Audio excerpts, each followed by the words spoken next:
Welcome to Sacrilegious Discourse. For this is what the Sovereign Lord says. Why do you need prophets to tell people who you are and what you want? If you can justify everything that the God of the Bible has done, then you can justify any of your behavior. A lot of this mentality is trickling into what is now mainstream right-wing Christianity. I am capable of empathy greater than this God of the Bible. This is a Bible that they tell kids. This is the good Lord. This is the good book.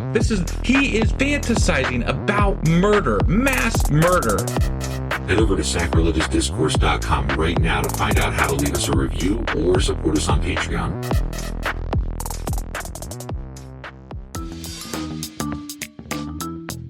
Hey there, sinners and saints. It's your favorite Bible-bashing duo from Sacrilegious Discourse, and we need your help. That's right, folks. We're raising funds for some heavenly equipment and a studio that doesn't sound like it's in the depths of hell. Our current setup, let's just say it's more apocalypse than audiophile. So if you want to hear us dissect the Bible without the background noise of demonic squirrels, chip in a few bucks. We're aiming for $5,000 to upgrade our audio and build a studio worthy of blasphemous banter. Donate today and help us spread the good word of atheism. You can find a link right on our homepage, sacrilegiousdiscourse.com. Every dollar counts. Even if it's from your collection plate.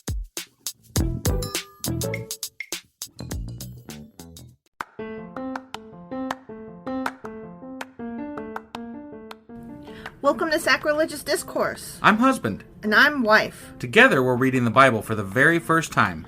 We grew up without religion and wanted to know what all the fuss was about. Well, what have we learned so far? That God is a dick, and apparently some people believe in talking donkeys? We're not trying to pass ourselves off as experts. Nope, we're just reading the Bible for the first time and giving our first take reaction. If you'd like to join us in this venture, you might consider starting at episode 1. Otherwise, jump in wherever you like. All right, let's go read the Bible. Yeah, let's get to it.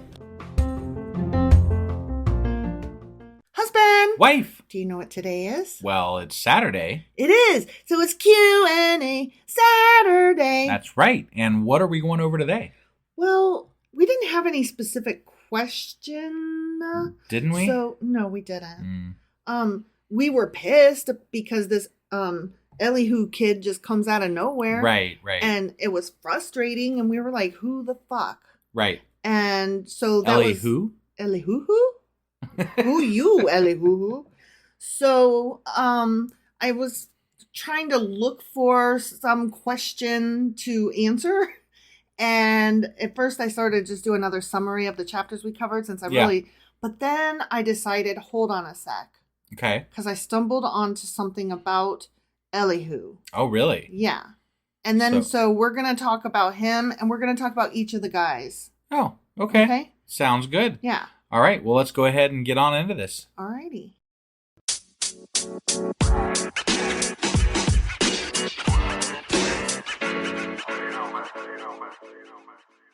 Okay, so first, let's just talk a little bit about the book of Job and the way it's set up. Okay. Yep. So it's basically split into 3 different sections. There's the prologue, which is chapters 1 and 2, and that's where, God and Satan are doing their little chit-chat. Yeah. Okay, then there's the dialogue, and that's where... All too familiar with that. Yeah, it's where they're all talking and taking turns talking at each other. Right. That is the bulk of this book. Yeah. Okay, and it's chapters 3 through 31. Okay. Then chapters 32 through 42, which is the rest of the book, is the verdicts. So we finished up the dialogue, chapter 31, on Monday. Yeah. And then the rest of the week, we got into the verdicts. The verdicts, huh? Mm-hmm. Okay. That's where he's being judged or whatever. Doesn't feel like it yet, exactly. No, but we're only in the beginning stages of it. Okay. Yeah. So the prose narratives, which is the prologue and the epilogue at the end, which is part of the verdicts, those date to before the 6th century BCE. Okay. Yeah. The poetry section, which is the arguments of the friends, the dialogue, right, has been dated to between the 6th and the 4th century BCE. Okay. So they were not written at the same time. Got it. And And then chapters 28 and 32 through 37, which is Elihu, those were added later. Interesting. So that's why he came in late. Yes, that is correct. He was late because he wasn't there. Got it. Let's talk about that a little bit. Okay. So chapter 32 is where we begin Elihu's verdict. Sure. And that's chapters 32 through 37. Which we have not got to yet. Right. So Monday and Tuesday, chapters 36 and 37, we'll finish up Elihu. Okay. Which, sorry for the spoiler, there's a little bit more Elihu to go. Right. Which, that sucks. Sure. So my next note says, whomst the fuck is Elihu anyway? Right. And I had to say that because I love my notes at myself. Yeah. Okay. Now the name Elihu means he is my God. El and then Ehu. And El is God. He's the only character in the book of Job whose name is mentioned in full, including the patronymic, the father name, his family name. Yeah. His identity as a Boozite, remember we kept calling him a boozy? Or a boozer. Right. Places his origin in Edom. Okay. Now, he's called a Buzzite because he's from the tribe of Buz. Buz was the father of Uz from back in Genesis chapter 22. Okay. And Buz was also one of Abraham's nephews. Okay. Okay. So he's from that descendant. He's the son of Barakel and a descendant of Buz, which I just said. Sure. Okay. Now, Elihu, as we already stated, is not mentioned in the prologue. Right. Okay. And his speeches contradict the opinions expressed by his friends, which we kind of didn't get. Right. Like, we thought he was saying just more of the same. Yeah. It is kind of different. I'm going to get into that in a minute. Okay. So I'm really glad I looked into this because it helps clarify some of the things that we misunderstood. Got it. Yeah.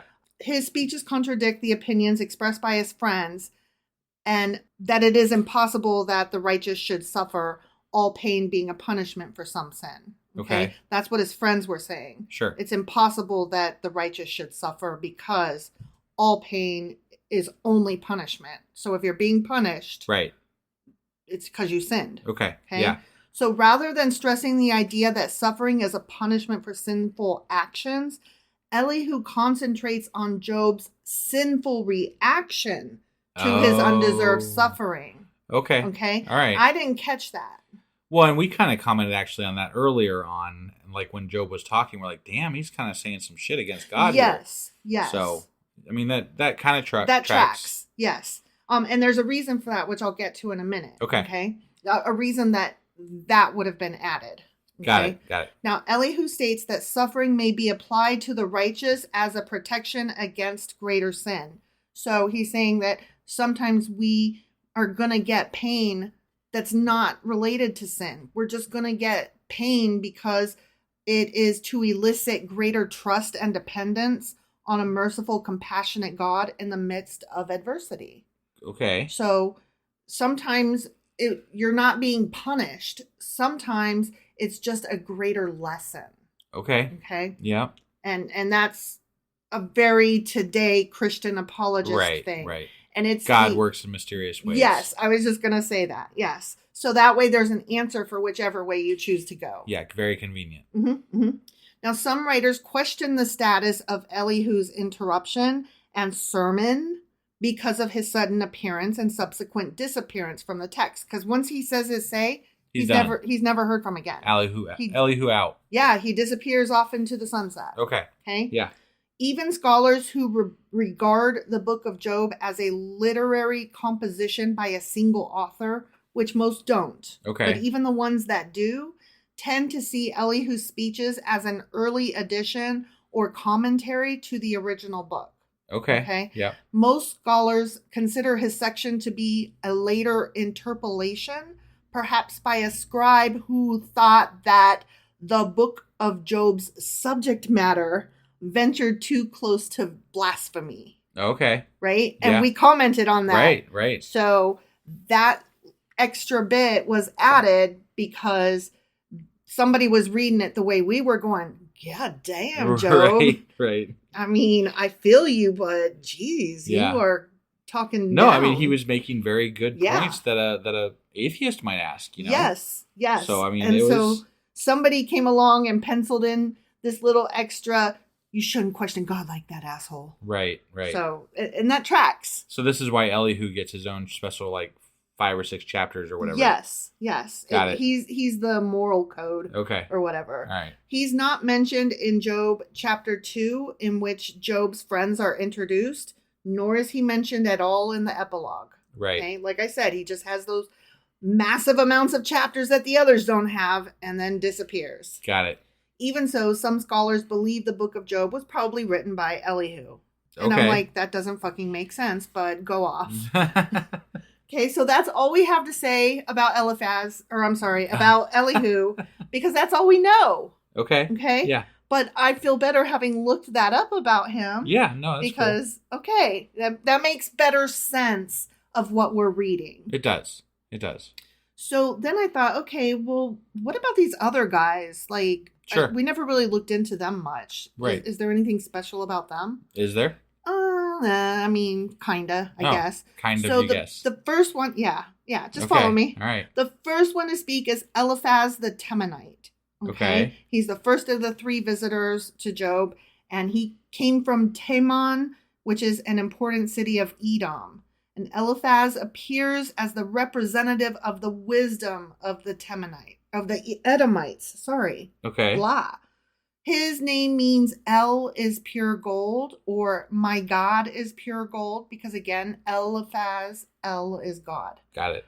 It might also mean something more along the lines of my God is separate or my God is remote. Got it. Okay. Because, gold is remote. I don't know. I'm sure. Whatever.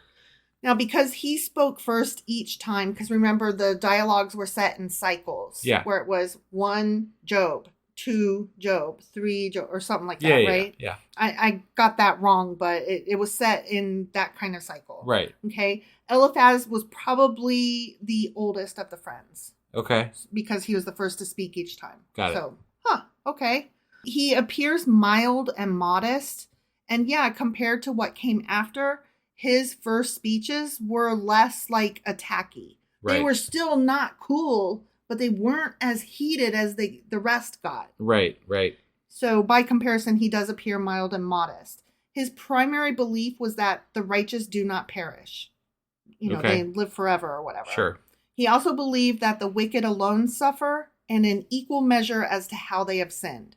So Got it. To him, it's very simple, black and white. You sinned, obviously, because you're being punished. Yeah. And you're being punished a lot, therefore you must have sinned a lot. Right. So what? There it is. Right. There is no very further. clear to me, and so that's the way it is. There's nothing more to ask. Right. Okay. So although quick-witted and quick to respond, Eliphaz loses his composure in chapter 22 because, Job kept coming back with, no, but I didn't though. Right. And so finally he accuses Job of specific faults. Job yearns for the justice that Eliphaz claims does exist. And so that's an interesting dynamic between them, in that Eliphaz is saying everything is perfect. Everything is the way it's supposed to be. And Job's like, I wish it was, that I wouldn't be fucking punished. Exactly. He's like, that would be totally great. And that's what I thought too, until I got punished. Right. And it's not black and white, apparently. Right. So, fuck off. Something's wrong here, guys. Yeah, the math ain't mathin'. Right. So, Job does agree that there should be an immediate punishment of the wicked. So he's like, yeah, I would like that very much, thank you. Sure. However, that simply did not hold true according to Job's observations, obviously. Right. Okay, so that was Eliphaz. Okay. Yep. So the next guy is Bildad the Shuhite. Okay. He's probably a member of a nomadic tribe dwelling in southeastern Palestine. Okay. He appears to be a sage who looks to the authority of tradition. And his original intent was consolation, but he too got kind of heated. Yeah. Right. His speeches were largely an echo of Eliphaz, but charged with somewhat increased vehemence because he deemed Job's words so impious and wrathful. Okay. So he was like doubling down harder on what Eliphaz had said. Right. Okay. Bildad was the first to attribute Job's calamity to actual wickedness by accusing his children of sin to warrant their punishment. That's right. Yeah. Them's fighting words, bro. Right. Yeah. Right? Yeah. Like, how dare? Yeah. His brief third speech, just 5 verses in length. Remember, we thought it was the shortest chapter. Yeah. Marked the silencing of the friends, and that's when Elihu comes in. Got it. So there's only 2 friends. There's 3 friends. Okay, but they don't ever mention. So okay, so someone added this third friend who is Elihu. No. There's 3 friends plus Elihu. But the third friend never talked? No, we're getting to him in a minute. Oh, I'm His sorry. name is Zophar. Oh, okay. I'm not there yet. All right. I apologize. Sorry. So there's 4 people plus Job. Okay. So there's the 3 friends. There's the weirdo Elihu, and then there's Job. Okay. Okay. Got it. And then God and Satan. Sure. Okay. So anyway, when he gets done, he only says those 5 things, and then he's like, I guess I got nothing else to say, because Job is like, you guys are full of shit. Right. You're not right. Right. So some scholars believe, because that chapter was so short, they believe that his third speech was an edited fragment of the original one, possibly parts of the original that were given to Job to soften the force of his heresies. Okay. So they took from whoever edited this shit, took from what's his name? Bildad. Yeah. Bilbo Baggins. Took from him and put into Job's commentary. Okay. And I don't really know where that line was. Yeah. Right. Because it didn't feel off to me, but I mean, I wouldn't know. Right. So. Right. Okay, so that's all we have on Bildad. Okay. Number 3, the third friend, is Zophar the Naamathite. And his name means chirping or rising early. Okay. Sure. Naamathite is a Gentile name, suggesting he was from a city called Naama, perhaps in Arabia. Got it. Okay. Unlike Bildad and Eliphaz, Zophar only speaks twice. Remember, we did mention that at the beginning, or somewhere one of our Q&As, we did talk about how Zophar is the only one of the friends that doesn't get to speak 3 times. Right. And that broke the cycle. That's right. Of the dialogue. Right. Okay. So he is the most impetuous and dogmatic of the 3, even so. Yeah. Zophar is portrayed as more hot-headed than the other 2. Okay. He is the first to accuse Job directly of wickedness. Yeah, I remember this, and I was very not happy about it. Yeah. I'm like, you don't know. You don't know these things. Right. He even suggested his punishment is too good for him. Wow. That he deserves worse. Wow. Yeah. Not only he deserves to be punished for whatever the fuck he did, but now he deserves even more punishment for fucking complaining about being punished. Yeah. Is what Zophar's saying. Got it. So he rebukes Job's presumption in trying to find out the unsearchable secrets of God. Okay. And he's like, how dare you? Right. Right. He promises peace and restoration if he offers penance and stops his evil ways. Right. Because, Zophar knows. Yeah. He does not have a third speech, and some scholars have suggested that parts of Job's speeches actually constitute this third reply. Oh. So, much like with what happened to Bilbo Baggins, or Bildad. Yes. They probably took from the guy and gave his speeches to Job. Right. Okay. So I don't know why, and I don't know what purpose that could have possibly served. Sure. But that's all I really had. I just thought it was kind of interesting to talk about each of these guys in frame of like who they are and what they were looking to accomplish why. They're a big part of the book, so we should probably know as much as we can know about them. And now we do. Yeah. So Elihu was the most interesting, so I probably should have ended with him and not led with him. Yeah. Because now I'm like, and those other 3. The end. So sorry about the soft landing there.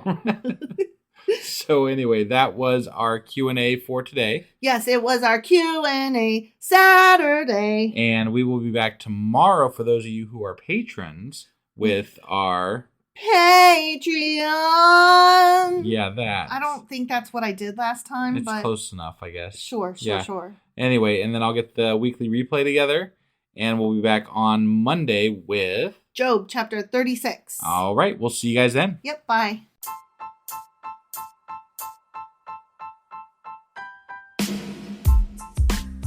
Hey, wife, I guess that's the end?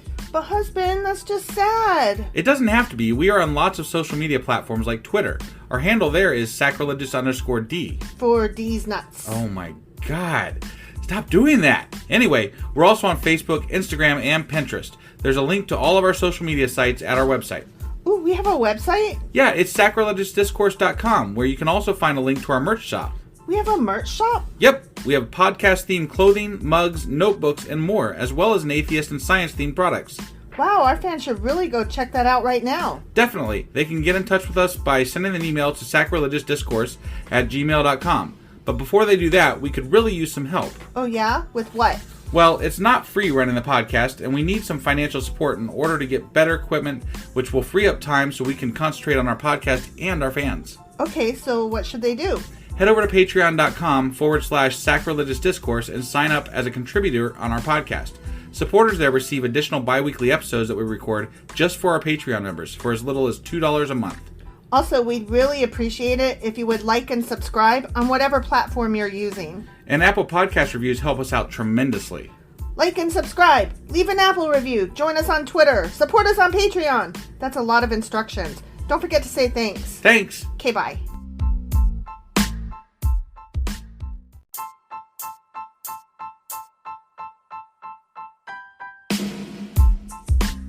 Hey, wife, I guess that's the end? But husband, that's just sad. It doesn't have to be. We are on lots of social media platforms like Twitter. Our handle there is sacrilegious_D. For D's nuts. Oh my God. Stop doing that. Anyway, we're also on Facebook, Instagram, and Pinterest. There's a link to all of our social media sites at our website. Ooh, we have a website? Yeah, it's sacrilegiousdiscourse.com, where you can also find a link to our merch shop. We have a merch shop? Yep, we have podcast-themed clothing, mugs, notebooks, and more, as well as an atheist and science-themed products. Wow, our fans should really go check that out right now. Definitely. They can get in touch with us by sending an email to sacrilegiousdiscourse@gmail.com. But before they do that, we could really use some help. Oh yeah? With what? Well, it's not free running the podcast, and we need some financial support in order to get better equipment, which will free up time so we can concentrate on our podcast and our fans. Okay, so what should they do? Head over to patreon.com/sacrilegious discourse and sign up as a contributor on our podcast. Supporters there receive additional bi-weekly episodes that we record just for our Patreon members for as little as $2 a month. Also, we'd really appreciate it if you would like and subscribe on whatever platform you're using. And Apple Podcast reviews help us out tremendously. Like and subscribe. Leave an Apple review. Join us on Twitter. Support us on Patreon. That's a lot of instructions. Don't forget to say thanks. Thanks. Okay, bye.